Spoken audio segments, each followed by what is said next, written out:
자신의 삶을 살펴보면 미해결된 과거의 위기가 지닌 잔재가 보일 것이다.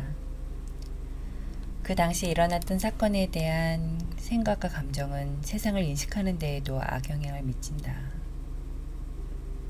또한 이러한 생각과 감정이 삶의 어떤 부분을 망가뜨렸다는 사실도 알게 될 것이다.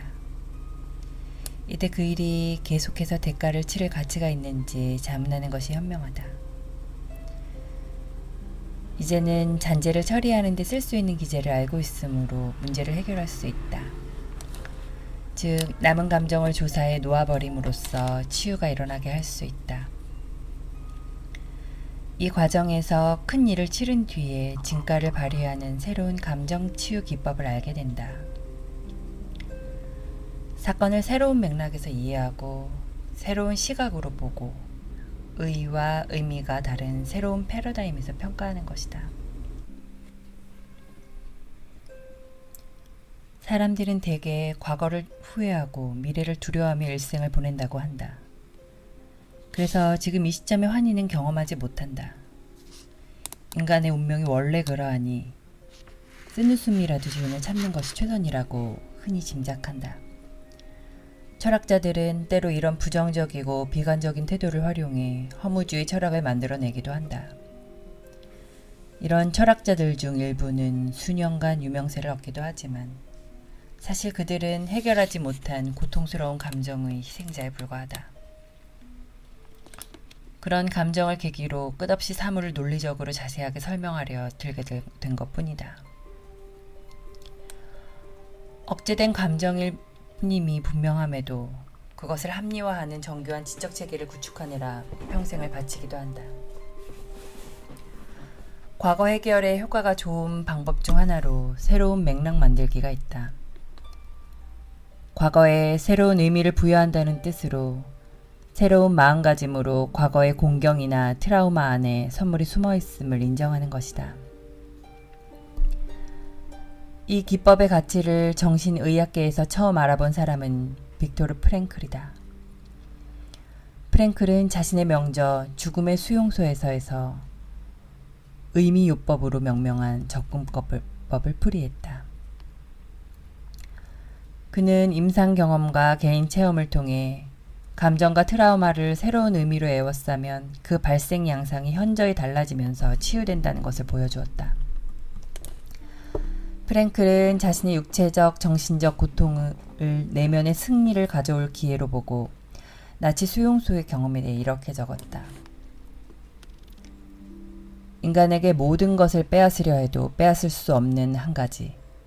즉 인간의 마지막 자유는 어떤 상황에서도 자신의 태도를 선택할 수 있는 자유. 자신만의 길을 선택할 수 있는 자유다. 프랭클은 그때의 끔찍한 상황을 새로운 맥락에서 이해하는 재맥락화를 통해 인간 영혼의 심오한 의미를 발견했다. 아무리 비극적인 경험이라 해도 모든 인생 경험에는 교훈이 숨어 있다. 경험 속에서 숨은 선물을 발견하고 그것을 받아들일 때 치유가 일어난다. 앞에서 예로 든 실직자는 시간이 흐른 뒤 지난 일을 돌이켜보고는 이전 직장은 성장에 방해가 되었으며 그 안에서 판에 박힌 생활을 했을 뿐이란 사실을 깨달았다. 일하면서 교양까지 얻었던 그는 실직하기 전까지는 그곳의 즐거운 면만 보았다. 일단 상황에서 벗어나자 그동안 육체적, 정신적, 감정적으로 치렀던 대가가 보이기 시작했다. 실직한 뒤에 그는 새로운 능력과 재능을 찾아내는 일에 마음을 열었고 나아가 더욱 유망한 직업을 새로 찾았다. 이렇듯 삶에서 일어나는 사건들은 성장하고 확장하고 경험하고 발전할 기회다. 어떤 사건들을 돌이켜보면 그 이면에 무의식적인 목적이 있었다고 느낄 때가 있다. 중요한 무언가를 배워야 하는데 그것을 경험할 유일한 길이 고통스럽더라도 그 같은 사건이었음을 무의식이 알고 있는 것이다. 이는 정신분석학자 칼 융이 제창한 이론의 일부다. 평생에 걸친 연구 끝에 융은 무의식 속에는 전체가 되고 완전해지고 큰 나를 깨닫고자 하는 선천적 충동이 있어 무의식이 설사 의식적인 마음에 상처를 준다 해도 충동을 실현할 방법과 수단을 고안한다는 결론을 내렸다. 또한 융에 의하면 무의식 속에는 우리가 지닌 어떤 측면이 존재하는데 이를 그림자라 한다. 그림자는 자신에 대한 생각과 감정, 개념을 억압한 것들의 일체로 스스로 직면하고 싶지 않은 것이다. 위기의 이점은 위기 덕에 종종 자신의 그림자를 익힌다는 것이다. 또 위기 덕에 우리는 보다 인간미 있고 폭넓은 사람이 되어 자신이 모든 인간과 공유하는 점을 깨닫는다. 그들의 죄라고 생각한 모든 것이 내 안에도 똑같이 있다. 따라서 이런 면을 의식적으로 자각해 인정하고 항복하면 더 이상 무의식적으로 휘둘리지 않는다. 일단 그림자를 인정하면 그림자는 힘을 잃는다. 단지 내게 어떤 금지된 충동과 생각, 감정이 있음을 알아보기만 하면 된다. 그러고 나면 그것들을 그래서 뭐 하며 다룰 수 있게 된다.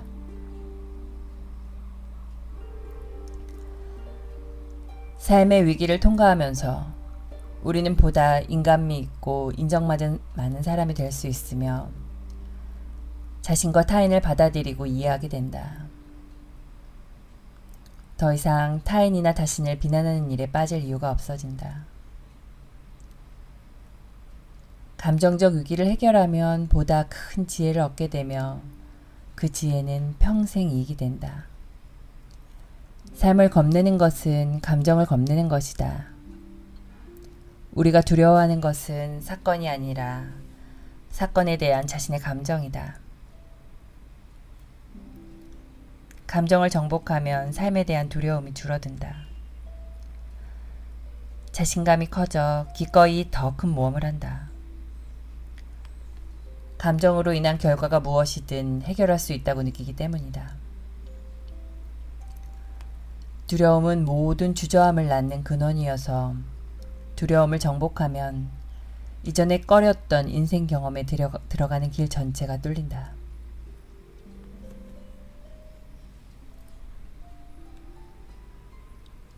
실직 위기를 다루는 데 성공한 사람은 다시는 그런 두려움에 떨지 않는다. 그래서 다음 직장에서는 보다 창의적으로 일하며 일에서 성공하는 데 필요한 위험을 기꺼이 감수한다.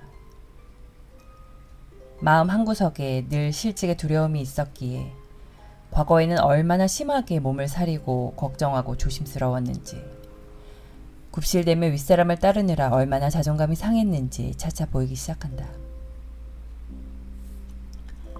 삶의 위기가 주는 또 다른 이점은 자신에 대한 자각이 커지는 것이다.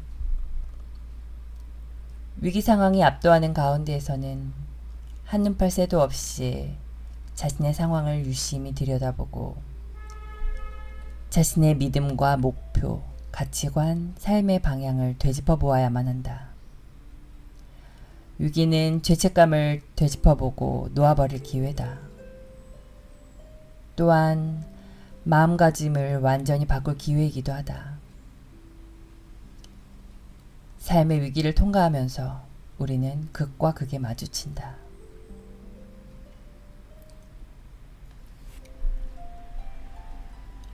그 사람을 증오할 것인가, 용서할 것인가? 이번 경험에서 교훈을 얻어 성장할 것인가, 붕괴하고 억울해할 것인가? 다른 사람이나 자신의 결점을 눈감아 줄 것인가, 화내며 따지고 될 것인가? 미래에 비슷한 상황이 닥치면 더욱 겁내며 물러설 것인가? 이런 위기를 완전히 초월하고 정복할 것인가? 희망을 선택할 것인가, 좌절을 선택할 것인가? 이번 경험을 나눔을 배우는 기회로 삼을 것인가? 겁내고 억울해하는 겉모습 속으로 움츠려 들 것인가? 모든 감정 경험은 올라가거나 내려갈 기회다. 어느 쪽을 선택할 것인가? 이 문제에 부딪힌다. 우리에게는 감정 혼란을 움켜쥐고 싶은지 놓아버리고 싶은지 선택할 기회가 있다. 즉, 감정 혼란을 움켜쥐는 대가를 살펴볼 수 있다. 대가를 치르고 싶은가? 아니면 기꺼이 감정을 받아들이고 싶은가? 놓아버리면 이런 점도 살펴볼 수 있다. 나의 선택이 미래를 결정한다. 어떤 미래를 원하는가? 치유되는 쪽을 선택할 것인가? 걸을 수 있는 부상자 축이 낄 거다. 선택을 할 때는 고통스러운 경험의 잔재를 움켜쥐므로써 얻을 수 있는 보상을 살펴보면 좋다. 어떤 만족을 얻으려는 것일까? 얼마나 하찮은 것에 선뜻 만족하려는 것일까? 분노, 증오, 자기 연민, 억울함, 이 모두의 하찮은 싸구려 보상, 하찮고 은밀한 만족감이 들어있다. 아닌 척하지 말자. 고통을 움켜쥐는 데서 오는 이상 야릇한 쾌감이 분명히 있다. 이 쾌감으로 인해 벌을 받아 죄책감을 덜고자 하는 우리의 무의식적 요구가 충족된다. 아울러 비참하고 꺼림칙한 기분이 든다. 계속 이래야 돼? 하는 의문이 떠오른다.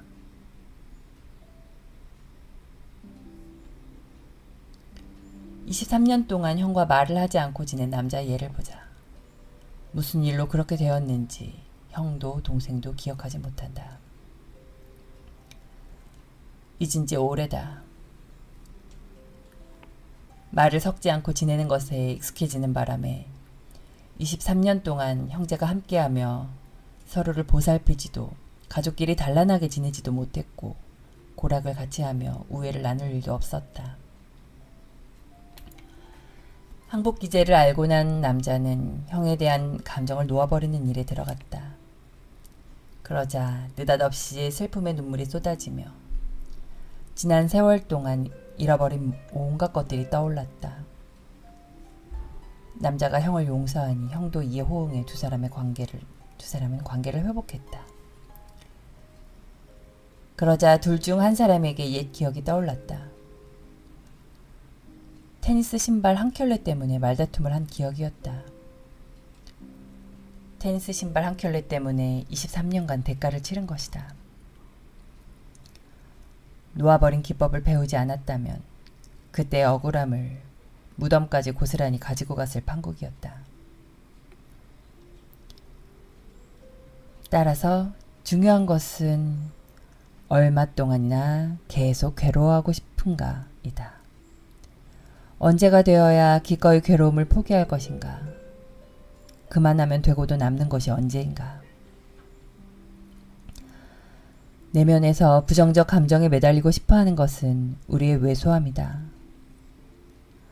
왜소함은 심술궂고 옹졸하고 이기적이고 경쟁심 많고 인색하고 음해하기 좋아하고 의심 많고 앙심을 잘 품고 비판 잘하고 보잘것없고 나약하고 죄책감 많고 떳떳하지 못하고 자만심 강한 측면이다. 왜소함에는 에너지가 별로 없어서 자존심만 고갈시키고 낮춘다. 자기 혐오와 끝없는 죄책감, 벌을 받고 건강하지 못하고 병이 나기를 바라는 마음이 생기는 것은 우리 안의 왜소한 측면 때문이다. 그런 측면과 자신을 동일시하고 싶은가? 그런 측면에 힘을 보태고 싶은가? 자신을 그렇게 여기고 싶은가? 내가 나를 그렇게 여기면 남들도 나를 그렇게 여긴다.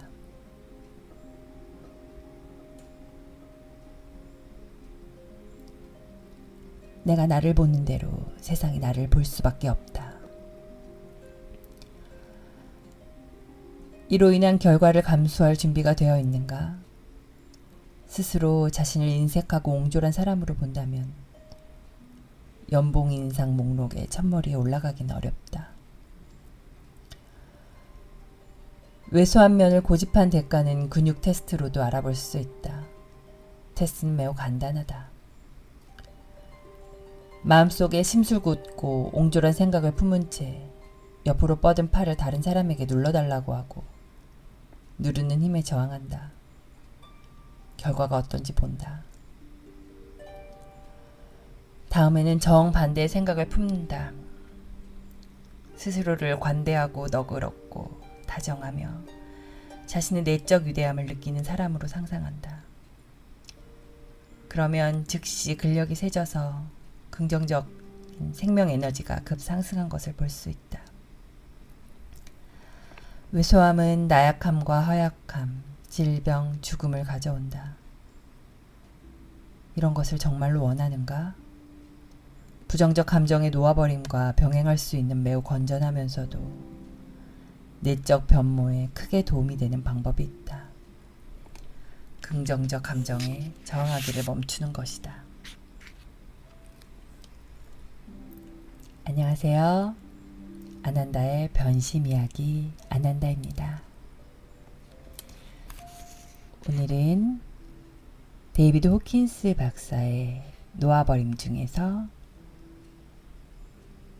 챕터 3 감정의 해부학 그 안에 과거 치유에 대한 부분을 낭독해 보았습니다.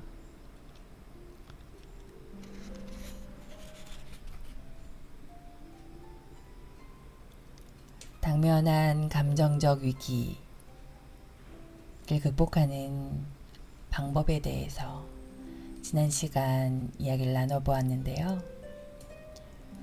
나를 압도하는 감정적 위기를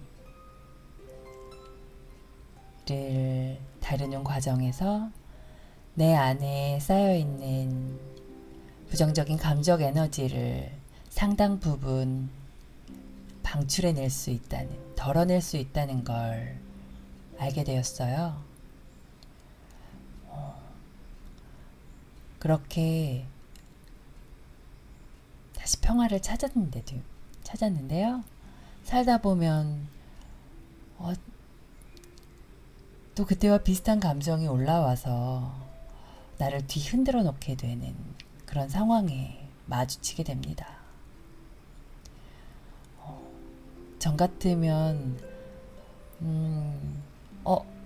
이런 상황에 나를 밀어넣은 사람이나 사건을 탓하느라고 시간을 보냈을 텐데요. 이제 우리 알고 있잖아요. 그 모든 것들은 내 안에 여전히 남아있는 어떤 에너지가 자극에 반응한 결과일 뿐이라는 거 우리 알고 있죠. 그런데 도대체 내 안에 어떤 것들이 남아있는지, 얼만큼 남아있는지 도대체 어떻게 알 수 있는 방법이 없잖아요. 그리고 뭔가 있는 건 알겠는데 어디서부터 어떻게 손을 대야 하는지 참 난감해지는 경우가 대부분이죠. 그럴 때 시도해 볼 수 있는 접근법이 오늘 읽어드린 그 방법인 거라고 저는 이해하고 있어요. 그래도 이거 너무 추상적이라 도무지 와닿지가 않는다 라고 생각하시는 분들도 계실 것 같아요. 저는 언젠가부터 그런 생각이 들더라고요. 이거 되게 청소하는 거랑 되게 비슷하다. 진짜로. 이렇게 당면한 감정적 위기를 다루는 게 이제 눈에 보이는 부분의 집도 그렇잖아요. 이렇게 그냥 생활하고 있는 그 일상에서 이제 많이 이렇게 사용하는 공간을 정리하는, 공간을 깨끗하게 이렇게 청소하는 것과 비슷하다면, 이제 보이지 않는 곳을 다루는 건 이제 뭐 벽장이나 뭐 장롱처럼, 이제 평소에는 창고 뭐 이런 거, 평소에는 뭐 이렇게 잘 사용하지 않는 공간을 청소하는 거랑 좀 되게 비슷한 것 같아요. 좀 뭐 별 불편함이 없으면 뭐 그냥 그대로 살아도 괜찮죠. 뭐 꼭 그 모든 공간을 깔끔하게 정리하고 살아야 되는 건 또 아니니까요. 그런데 이제 살다 보면 그렇잖아요. 분명히 눈에 보이는 곳은 깨끗하게 다 치웠는데 뭐 어디서 이상한 냄새가 나는 거예요. 되게 쾌쾌하고 뭔가 기분 나쁜 냄새가 계속 나서 그 일상의 그 쾌적함을 자꾸 해친다. 그럴 때 어떻게 하세요? 뭐 저 같은 경우는 그래요. 그러니까 싱크대에 이제 설거지하는 거랑 비유를 하자면요. 뭐 그릇 다 깨끗하게 치워서 제자리에 다 갖다 놓고, 귀찮지만 뭐 이제 여러 가지 방법을 동원해서 너무 한꺼번에 왕창 있을 때 저걸 어떡하나 하고 막 되게 피하고 싶고 도망가고 싶고 막 그런 상황이었을 때, 뭐 일단 뭐 이제 앞서 설명한 것처럼 뭐 조금 이제 기운나는 활동들을 하면서, 뭐 이를테면 뭐 재미있는 뭐 팟캐스트 같은 걸 틀어놓고 있는다던가, 그래서 이제 기분 막 그런 압도된 그런 느낌들을 이제 조금 해소를 하고, 이제 한 개씩 오늘 이거 왕창 다 할 거야 하면 부담스러우니까, 이제 오늘은 그러면 그냥 뭐 숟가락 밥그릇 2개 정도만 뭐 해보지 하고 이제 그거를 씻기 시작하고, 또 이제 그러다 보면 뭐 해보니까 별거 아니네, 뭐 이거 국그릇 하나 더 씻을까, 그래서 또 씻어서 올려놓고, 뭐 그렇게 하다 보면 이제 어느샌가 모르게 이제 싱크대가 깨끗이 정리되어 있는 걸 보게 되잖아요. 다 치웠네. 이제야 이제 마음 편하게 또 다음 식사를 준비할 수 있겠구나. 다음 식사를 만들어 먹을 수 있겠구나. 홀가분한 상황에서 이제 라는 상태에 이르렀는데, 근데 이제 그러고 있다 보니까 어디서 막 이상한 냄새가 나는 거죠. 뭐지? 분명히 눈에 보이는 건 다 깨끗한데 뭐 어디서 나는 냄새야? 그러다 보면 알게 되죠. 이제 보이는 것도 이제 가까스로 청소를 했는데요. 보면 이제 그 싱크대의 개수대 밑에 음식물 찌꺼기들이 쌓여서, 이제 그것들이 이제 보이지 않는 곳에서 썩어가면서 부패하면서 이제 여러 가지 악취들을 만들어내고 있는 것을 확인할 수가 있죠. 또 엄두가 안 나요. 그럴 때도. 근데 그때 선택을 하는 거죠. 힘들어. 저 어떻게 지저분하고, 너 묵은 거라 막 곰팡이도 쓸어 있고, 냄새도 더 이상하고, 만지는 거 끔찍하고, 아까 설거지를 할 때랑은 또 다른 그런, 이제 감정적인 부담이잖아요. 그럴 때 선택을 하는 거죠. 그냥, 모른 척 할까? 그냥, 나만 그냥 눈 딱 감고 있으면, 나도 되지 뭐. 이런 선택을 할 수도 있고요. 아니야. 이것도 아까 설거지 할 때처럼 조금씩 하다 보면 또 금방 또 되는 거 아니야? 둘 중에 하나. 뭐 그렇게 이제 용기를 내어서 그 개수대에 그 물 빠져나가는 곳에 뚜껑을 열고 이제 그 음식물 찌꺼기가 쌓여 있는 그 뭐라 그러나 그 이제 거름망을 빼내고 이제 고무장갑을 끼고 거기에 있는 음식물 찌꺼기들을 이제 하나씩 걷어내고 이제 그것을 음식물 쓰레기통에 담고 또 그 개수대 그 거름망에 이제 붙어 있는 그 오물들을 이제 솔로 이제 깨끗하게 닦아내는 거죠. 뭐 해보신 분들은 아시죠? 뭐 하다 보면 또 금방 할 수 있어요. 눈 딱 감고. 물론 끔찍하고 더럽고 하죠. 누군가 대신해주는 사람이 있었다면 저는 안 하고 싶었을 것 같아요. 근데 우리 알잖아요. 특히 그 살림을 직접 하시는 분들. 그거 내가 내버려두면 아무도 대신 해결해주지 않는다는 거. 우리 알잖아요. 뭐 그러니 결국 쾌적하고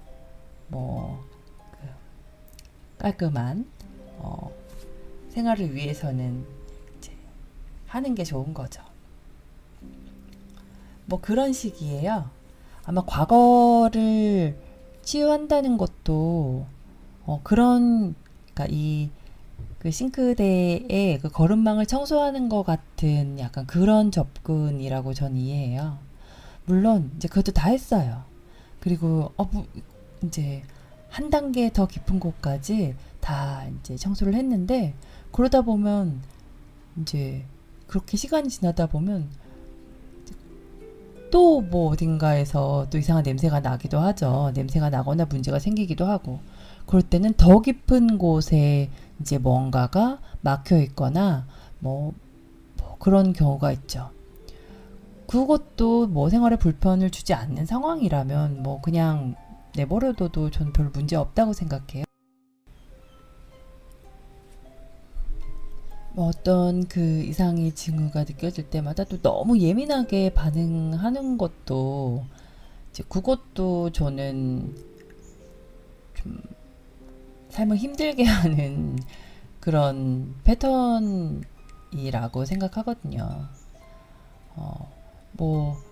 무슨 문제가 있는 거 낱낱이 샅샅이 다 잡아내야지. 완전 무결하게 만들어야지.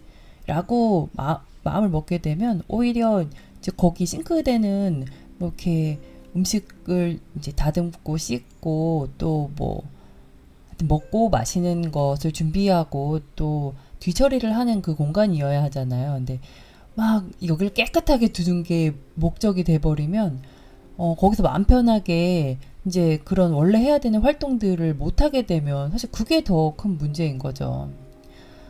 그런데요.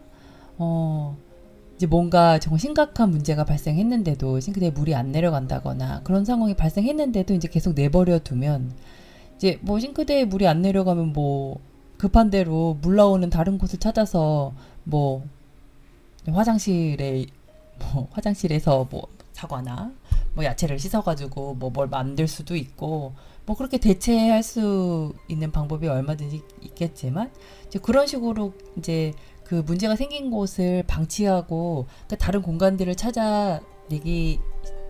내는 방법을 선택하다 보면 결국에는 이제 내가 쓸 수 있는 공간, 집이라는 내가 쓸 수 있는 공간 중에 정말 할 수 있는 공간이 점점 좁아지게 되죠. 활동 범위가 점점 좁아지게 되고. 그거는 조금 안타까운 일이잖아요. 뭐 어쨌든 이제 그때 선택을 하는 거죠. 근데 이렇게 눈에 보이는 것들을 하나하나 이제 처리했던 경험, 그리고 눈에 보이지 않는 그 조금 더 깊은 곳을 처리했던 경험을 되짚어 보면 또 원리가 비슷하다는 걸 알게 돼요. 뭔가 이제 막히고 이제 뭔가 누적되어 있기 때문에 그 문제가 발생한다는 그 원리를 알게 되고 이제 그것을 그게 뭐 엄청나게 어려운 문제가 아니라 이제 조금씩 하나씩 이제 단계를 밟아서 이제 접근하다 보면 결국에는 다 해결되게 돼 있다는 거를 이제 체험하고 나면 이제 그 다음 단계로 접근하기 되게 쉬워지죠. 뭐 수도관 같은 경우에도 뭐, 물론 처음에는 저는 이제 어려우니까 전문가를 불렀어요. 그리고 전문가가 하는 것을 이제 계속 쳐다보고 있는 거죠. 그러다 보면 저거 정도는 나도 할 수 있겠다라는 마음이 들기도 하고요. 유심히 쳐다보다 보면 그리고 이제 그 과정을 유심히 쳐다보다 보면 이제 뭐가 원인이 돼서 그 수도관이 막히는 사태가 벌어졌는지 그 원인을 찾아낼 수 있게 돼요. 뭐 이를테면 뭐 전에 뭐 어떤 상황 때문에 그 거름망을 빼놓고 뭐 야채나 뭐 기타 등등 먹거리를 막 씻고 다듬다가 이제 거기에 뭐 무슨 복숭아 씨라든지 뭐 이런 큰 것들이 그냥 흘러 들어간 것을 모르고 이제 계속 그걸 쓰다가 보니까 이제 그런 상황이 만들어졌다는 걸 알게 되고 그 복숭아 씨가 원인이었구나 라는 걸 알게 되고 다음에는 훨씬 더 조심하게 될 수도 있고 하여간 뭐 그렇게 이제 그 전체 구조를 알게 되면 그러면 이제 좀 되게 그 싱크대라는 그 공간을 사용하는데 굉장히 거침이 없어질 것 같아요.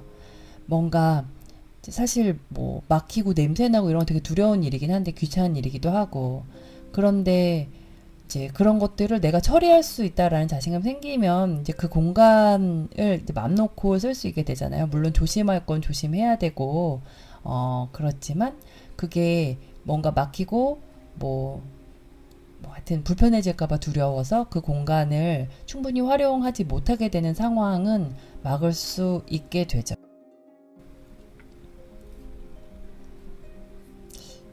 저는 막 굉장히 오랜 시간 동안 뭐 사용할 줄만 알았지 이제 그것을 어떻게 이제 돌보는지 그것을 어떻게 처리하는지에 대한 것을 전혀 배우지 못하고 되게 오래 살았던 것 같아요. 그래서 이제 그 모든 것들이 한꺼번에 기능 정지가 되었을 때 정말 엄청난 그 위기감을 느끼고 정말 아까 말씀드렸던 것처럼 여기가 고장나면 저기로 옮겨가고 저기가 고장나면 또 다른 데로 옮겨가고 이런 식으로 이제 계속 도망다니면서 살다가 이제 더 이상 아무 데도 갈 데가 없는 그 상황에 직면하고 진짜 발 디딜 틈 하나도 없는 그런 공간이 이제 마음의 공간이 되었을 때 그때야 정말 살기 위해서 이제 이런저런 모색들을 하나하나 하기 시작했던 것 같은데 이제 뭐 책도 읽고 뭐 강의도 듣고 뭐 기타 등등 거기서 시키는 것들을 실제로 해보고 뭐 진짜 살려고 뭐 이런저런 것들을 막 해왔었는데 이제 그게 하면서도 이제 그때그때 뭐 효과를 보기도 하고 보지 못하기도 하고 뭐 그러면서 이제 쭉 그 시간이 지나왔는데 지나고 보니까 이제 그 모든 것들이 다 이 원리와 맞닿아 있었다는 것을 알게 됐어요. 내가 지금까지 해왔던 것들이 그 놓아버림이었던 거구나.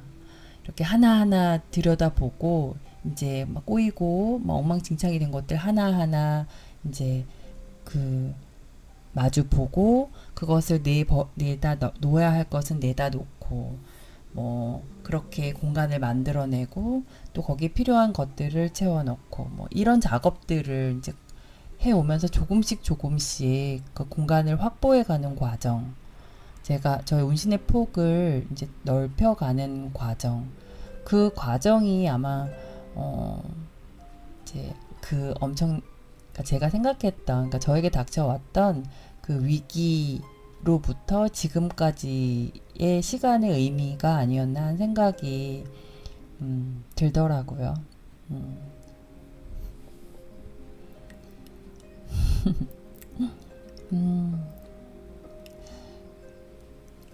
오늘 방송 어떠셨어요? 저는 되게 엄청 좋았거든요.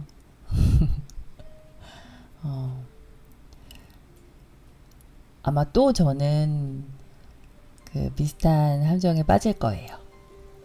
그때 헤매지 말고 팟캐스트 열고 감정적 위기 다루기나 과거 치유 뭐 이 부분을 듣다 보면